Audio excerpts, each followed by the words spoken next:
आप सबने the Exorcist का नाम तो सुना ही होगा। सुनते ही रोंगटे खड़े हो जाते हैं ना। पर क्या आप जानते हैं कि ये फिल्म एक सच्ची कहानी पर बनी है? और यकीन मानिए, वो असली कहानी फिल्म से कई ज्यादा डरावनी है। अच्छा, एक सवाल है। अगर कोई पूछे कि इस दुनिया की सबसे खतरनाक हॉरर मूवी कौन सी है, तो ज्यादातर लोगों के दिमाग में एक ही नाम आता है ना? The Exorcist.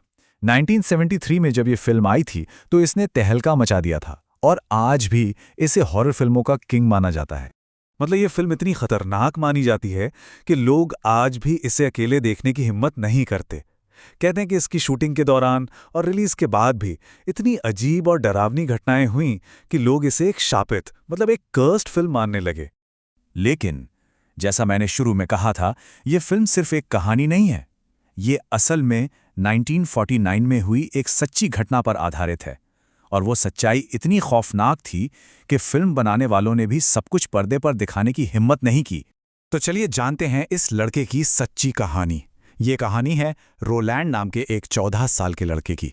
अमेरिका में रहता था, बिल्कुल एक आम लड़का। स्कूल जाना, खेलना कूदना, पढ़ाई करना, उसे जरा भी अंदाजा नहीं था कि उसकी जिंदगी हमेशा हमेशा के लिए बदलने वाली थी। और इस पूरी कहानी की शुरुआत हुई एक वीजी बोर्ड से। हुआ ये कि रोलैंड की एक आंटी थीं, टिली। उन्होंने रोलैंड को ये बोर्ड गिफ्ट में दिया और कहा कि इससे मरे हुए लोगों से, मतलब आत्माओं से, बात की जा सकती है। रोलैंड ने इसे पहले तो मजाक में लिया, लेकिन कुछ ही दिन बाद आंट टिली की बहुत ही रहस्यमयी तरीके से मौत हो गई। तो आंट टिली की मौत के बाद घर में एक अजीब सी खामोशी छा गई और रोलैंड काफी अकेला महसूस करने लगा। और बस यहीं से घर में उन अजीब और डरावनी चीजों का सिलसिला शुरू हुआ। एक रात की बात है, रोलैंड के माता पिता सो रहे थे। तभी उन्हें एक कमरे से खरोचने की आवाजें आने लगीं। पहले तो उन्होंने सोचा कि भाई कोई चूहा होगा, इग्नोर कर दिया। लेकिन वो आवाजें बंद ही नहीं हुई, हर रात आने लगी। कुछ रातों के बाद जब ये आवाजें फिर से शुरू हुईं, तो रोलैंड की मां तंग आ चुकी थीं। उन्होंने परेशान होकर यूं ही पूछ लिया, टिली, क्या ये तुम हो? और अचानक आवाजें बंद हो गईं। जैसे ही वो वापस सोने के लिए मुड़ी, दरवाजे पर 3 बार दस्तक हुई। ठक ठक ठक। वो चौंक गईं। उन्होंने फिर हिम्मत करके पूछा, अगर ये तुम हो टिली, तो फिर से 3 बार दस्तक दो। और यकीन मानिए, फिर से 3 बार दस्तक हुई। और ठीक उसी पल उन्हें रोलैंड के कमरे से एक आवाज आई। लेकिन वो आवाज रोलैंड की नहीं थी। वो बहुत गहरी, भारी और डरावनी थी, जैसे किसी शैतान की आवाज हो। वो कुछ बोल रही थी, पर क्या, ये किसी को समझ नहीं आ रहा था। और बस वही वो पल था जब रोलैंड की मां को ये एहसास हुआ कि ये सब उनका बेटा नहीं कर रहा है। कोई और है, कोई अनजान ताकत उनके घर में घुस चुकी है। सोच कर देखिए, एक माँ बाप के लिए इससे ज्यादा खौफनाक और क्या हो सकता है। बहुत जल्द ये डर सिर्फ घर की दीवारों तक ही सीमित नहीं रहा। ये रोलैंड के बर्ताव में भी दिखने लगा। स्कूल से शिकायतें आने लगी कि रोलैंड क्लास में अजीब अजीब हरकतें करता है, चीजें फेंकता है और कभी कभी तो एक शैतानी आवाज में किसी ऐसी भाषा में बात करने लगता है जिसे कोई नहीं समझता। परिवार पूरी तरह से टूट चुका था। वो उसे डॉक्टरों के पास, साइकोलॉजिस्ट के पास ले गए। और सबने क्या कहा? आपका बच्चा 100% ठीक है। सोचिए जरा, एक तरफ डॉक्टर कह रहे हैं कि सब ठीक है, और दूसरी तरफ घर पर हालात बद से बदतर होते जा रहे थे। रोलैंड के शरीर पर अपने आप खरोच के निशान बनने लगे थे।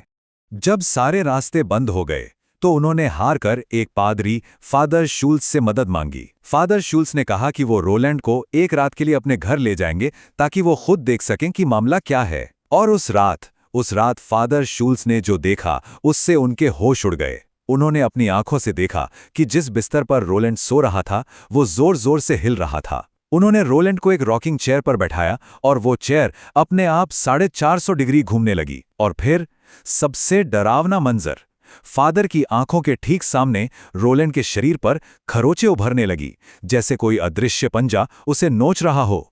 अब फादर शूल्स को यकीन हो गया था, ये कोई दिमागी बीमारी नहीं थी, ये एक शैतानी ताकत का कब्जा था। उन्होंने परिवार को साफ साफ कह दिया कि इसका इलाज सिर्फ कैथोलिक पादरी ही कर सकते हैं, एग्जॉर्सिज्म से। और बस अब उस आत्मा को निकालने की असली जंग शुरू होने वाली थी। तो जब एक दूसरे पादरी ने प्रार्थना शुरू की, तो एक और अजीब चीज हुई। रोलैंड के शरीर पर खरोंचों से एक शब्द उभरा, लोएज। परिवार को लगा कि शायद ये कोई इशारा है, क्योंकि सेंट लुइस शहर में उनके कुछ रिश्तेदार रहते थे। उन्होंने इसे एक संकेत माना और बिना देर किए रोलैंड को लेकर सेंट लुइस के लिए निकल पड़े। सेंट लुइस में ये केस फादर बोर्डन ने अपने हाथों में लिया। वो समझ गए थे कि मामला बहुत गंभीर है। उन्होंने आत्मा को बाहर निकालने के लिए रोमन रीतियों की तैयारी शुरू कर दी। पवित्र जल, क्रॉस, बाइबल, वो सारी चीजें इकट्ठा की गईं जो उस शैतानी ताकत से लड़ने के लिए जरूरी थीं। जैसे ही रस्में शुरू हुईं, कमरे का माहौल पूरी तरह बदल गया। रोलैंड पागलों की तरह चीखने चिल्लाने लगा और फिर वो हुआ जिसने वहां मौजूद हर इंसान को हिलाकर रख दिया। रोलैंड का शरीर अपने बिस्तर से ऊपर उठा और कुछ देर तक हवा में लटका रहा। ये इस बात का साक्षात सबूत था कि वो शैतानी ताकत कितनी ज्यादा शक्तिशाली थी। ये सिलसिला कई हफ्तों तक चला। रोज रात को रस्में होती थीं और रोज वो शैतान अपनी ताकत दिखाता था। फिर एक रात एक पादरी ने सेंट माइकल का एक स्टैचू रोलैंड के सामने रखा। सेंट माइकल, जिन्हें शैतानों को हराने वाला देवदूत माना जाता है। स्टैचू देखते ही रोलैंड के मुंह से झाग निकलने लगा। वो जोर जोर से कांपने लगा। पादरियों ने अपनी पूरी ताकत से प्रार्थना करना जारी रखा और फिर अचानक सब शांत हो गया। रोलैंड बिस्तर पर गिर गया और उसके मुंह से एक बहुत ही धीमी, थकी हुई आवाज निकली, ही इज गॉन। वो चला गया। तो उस खौफनाक रात के बाद आखिर क्या हुआ? क्या वो शैतान सच में चला गया था? और सबसे बड़ा सवाल, रोलैंड का क्या हुआ? चलिए जानते हैं इस कहानी का आखिरी हिस्सा।